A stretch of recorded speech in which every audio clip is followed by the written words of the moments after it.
If you like what I do, consider joining my channel or donating to my coffee. Links in the description.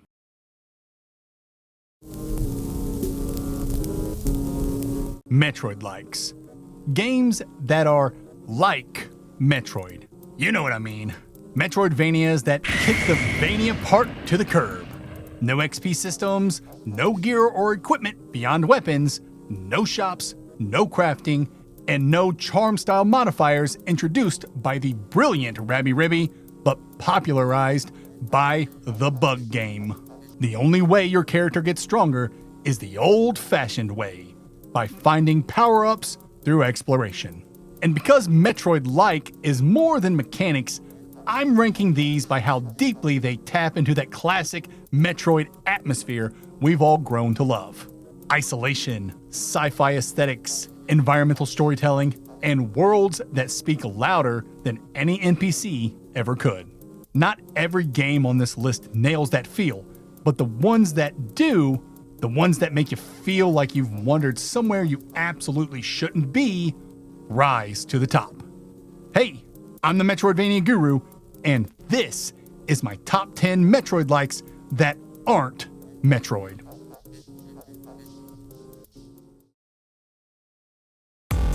Number 10. It wouldn't be a Metroidvania Guru list if I didn't start with a cop-out. Microvanias are the quickest, cleanest hit of that classic Metroid-like loop. They're built to be fast, tight maps, immediate upgrades, and zero systems to slow you down. That's why most of them naturally follow that pure Metroid-like formula. They're meant to be a quick fix for Metroidvania junkies, and bolting RPG mechanics onto that would only get in the way. What makes them fun is how often they still manage to capture that Metroid feeling despite their size. Some are silly, some are experimental, but a handful absolutely nail the mood. Quiet isolation, strange worlds, and that subtle tension of exploring a place you probably shouldn't. Here are a few of the best examples if you're chasing that pure Metroid-like spirit. For fans of Metroid-likes, the Microvania genre has a lot to offer. Number 9. Alwa's Awakening is a world full of secrets and a handful of magic spells that open it up piece by piece, backed by the kind of thoughtful world design that only comes from decades of Metroidvanias refining the formula. It's basically a love letter to the NES era, and it eventually did get released on the NES, cart and all. It's not the flashiest game on this list, and it definitely doesn't lean sci-fi, but if you want a pure, old-school Metroid-like with a puzzle platforming twist that rewards patience and curiosity, Alwa's Awakening absolutely delivers. Number 8. Euphoria the Saga is one of the earliest examples of a game accidentally stumbling into the Metroid-like formula before the genre even had a name. It's an NES oddball, quirky, charming, and just a little bit weird, but underneath all that goofiness is a surprisingly clean Metroid-style structure with no RPG bloat. Just a small world, a small troop of swappable characters, and a steady drip of upgrades and items that open new paths. What makes Euphoria interesting is how much it feels like a proto-Metroid-like despite its tone. It's kinda sci-fi, there's a spaceship and aliens involved, but it's definitely not atmospheric in the alone on an alien planet sense. There are moments that capture that early Nintendo sense of wandering into places you probably shouldn't be. It's playful instead of lonely, but the bones of the genre are unmistakable. It's a strange little relic, but if you want to see how close the NES came to reinventing Metroid by accident, Euphoria is absolutely worth visiting. Number 7. Alruna and the Necro-Industrialists is a Metroid-like and a speedrunner's wet dream. A game that wants you, begs you to break it wide open with secret shortcuts and hidden abilities that actually shatter the intended route. If you're looking for sequence breaks, Alruna's your Metroid-like. It's a grimy, industrial sci-fi dystopia full of rust, dead vegetation, and zombie cops and security guards. Its atmosphere oozes that hostile planet energy, and you really do feel like the world's been abandoned. It's just too bad the game's goofy writing undercuts the oppressive vibe. It's tough to feel hopeless when NPCs spout random song lyrics and villains scream things like, "Property rights must be defended." No offense, but it sounds like some fucking commie gobbledygook. But truthfully, that silliness adds to the game's charm. If you're craving a modern Metroid-like full of Metroidvania-esque secrets that will blow your mind, you definitely need to check out Alruna and the Necro Industrialists. Number 6. Atto is what happens when a Metroid-like decides to speak entirely through movement, mood, and atmosphere. There's no dialogue, no narration, no text boxes. Just a lonely world, a grieving father, a messed up twist, an even more messed up ending, and a combat system that makes every fight feel like a duel ripped straight out of a samurai flick. And there are no RPG elements here. Every improvement comes from exploration and mastery.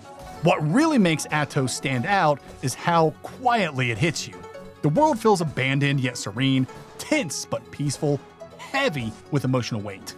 It's tough to articulate, but it can be felt, and that's the most magical thing about the game. You feel so much through the environments, the music, and the way enemies hesitate before attacking. It's a soft, somber kind of isolation that still captures that classic "you shouldn't be here" Metroid energy, just filtered through a character on an emotional mission who couldn't care less whether he should be there or not. If you want a Metroid-like that trades sci-fi atmosphere and laser blasts for calming nature and intense swordplay while still keeping the genre's core intact, Atto is absolutely worth your time. Number 5. I've said it before and I'll say it again. The Mummy Demastered had absolutely no right to go as hard as it did. A licensed tie-in for a movie flop, yet somehow WayForward turned it into a rock-solid Metroid-like. No XP, no crafting, no shops. Just a steady drip of weapons, relics, and upgrades that push you deeper into monster-infested ruins. The game nails that military sci-fi dropped into supernatural horror feel, but the constant check-ins from your superior completely shatter any sense of isolation. And the OST doesn't help either, trading moody ambiance for straight-up fire chiptunes. At least the environments feel hostile, and there are plenty of guns to help you deal with that hostility. If you want a Metroid-like that feels like a lost GBA classic, The Mummy Demastered is worth digging up.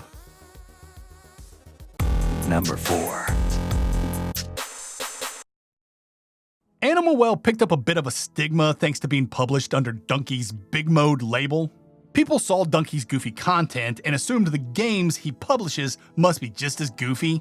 His marketing tactics surely didn't help. Say you'll buy it now. And neither did his fan base coming in early to leave some of the most stupid and unhelpful reviews of all time.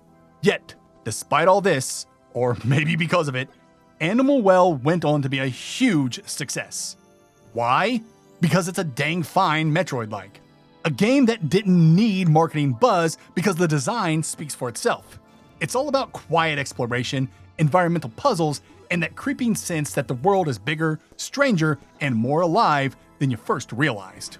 Everyone talks about the 4 layers of completion, the ARG secrets, the community-driven discoveries, but for me, layers 1 and 2 are more than enough.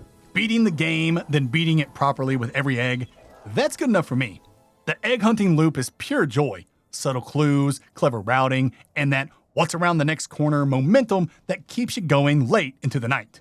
The atmosphere is eerie and absolutely nails that isolation feeling, though the lack of combat might deter players looking for a pure Metroid vibe.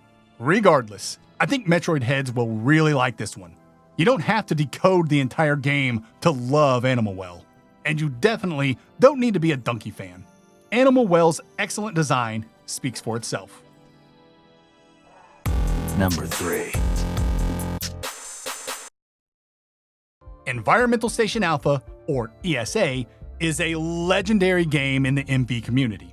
If you are a true Metroidvania lover, then you know about ESA. And if you don't know about ESA, allow me to tell you. No spoilers, of course. ESA looks simple on the surface, but it hides an entire ecosystem of secrets underneath.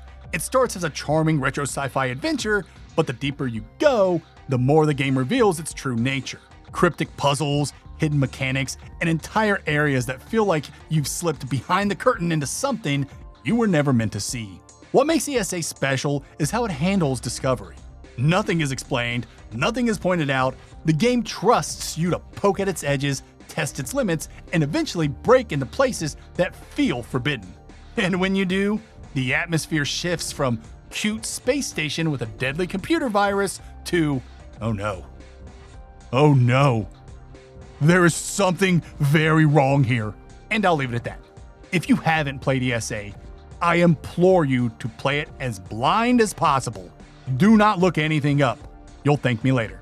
If you love Metroid-Likes that reward curiosity, experimentation, and a little bit of obsession, Environmental Station Alpha is one of these genre's hidden masterpieces. Number 2. Outbuddies DX is one of the most ambitious Metroid-Likes ever made by a solo developer, and you feel that ambition in every corner of its sprawling, interconnected world. It's a game that wears its Metroid inspiration on its bionic sleeve. It's dense, labyrinthine, and packed with secrets and power-ups.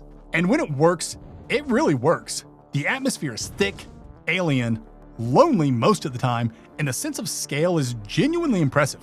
But Outbuddies is also a game defined by its rough edges. The controls can feel stiff, the map is notoriously confusing, and the game sometimes mistakes complexity for depth. It's a Metroid-like that demands patience, not because the challenges are hard, but because the navigation and mechanics can be, let's say, idiosyncratic. You're going to fight the controls almost as much as you fight the enemies. Yet, despite all that, Outbuddies DX earns its place this high on the list because of its heart. You can feel the passion behind every biome, every secret, every strange little mechanic. It all harkens back to Metroid on the NES, and I genuinely love it. It's a flawed game, but it's also a fascinating one. If you love exploring massive worlds, uncovering weird secrets, and seeing just how far one developer can push the genre, Outbuddies DX might be worth your time. Number 1. Axiom Verge. Number 1 is Axiom Verge. Let's be honest, you already knew this was going to be number 1. It's the most predictable pick on this entire list, but that's the thing. The fact that you saw it coming a mile away is a testament to just how perfectly Axiom Verge embodies the Metroid-like formula. It's not just inspired by Metroid, it's practically a love letter written by Trace Eschenbrenner to Samus Aran. Axiom Verge nails everything that defines the genre. The lonely atmosphere, the oppressive sci-fi world, the sense of digging deeper into something you were never meant to understand. The upgrades aren't just tools, they're revelations. The world isn't just a map, it's a puzzle box. And the glitches aren't just aesthetic, they're part of the game's identity, tapping into that primordial fear every old school gamer remembers. Seeing the graphics freak out and instinctively yanking the cartridge out to blow into it until we're lightheaded. But Axiom Verge flips the script and asks, what if the glitches aren't a bug, but a feature? It's a very effective hook that pulls us old heads in. What makes Axiom Verge so special is how confidently it commits to its vision. It doesn't chase trends, it doesn't pad itself with RPG systems, and it doesn't dilute the formula. It's pure exploration, pure discovery, pure, I shouldn't be here, but I'm going anyway. It's the closest any game has come to capturing that original Metroid feeling without being Metroid, all while trailblazing with its own unique and genuinely cool ideas. There's a reason this game is the default answer when people ask for a modern Metroid-like. It's not just good, it's foundational. Axiom Verge didn't just honor the genre, it helped define what a true Metroid-like looks like in the modern era. And that's why it's number 1 on my list. If you enjoyed this breakdown of the best Metroid-likes out there, hit that like button so the algorithm knows you're a real one. Subscribe if you want more deep dives, reviews, and rants, and drop a comment telling me which Metroid-like you think deserves a spot on the list. Until next time, later nerds.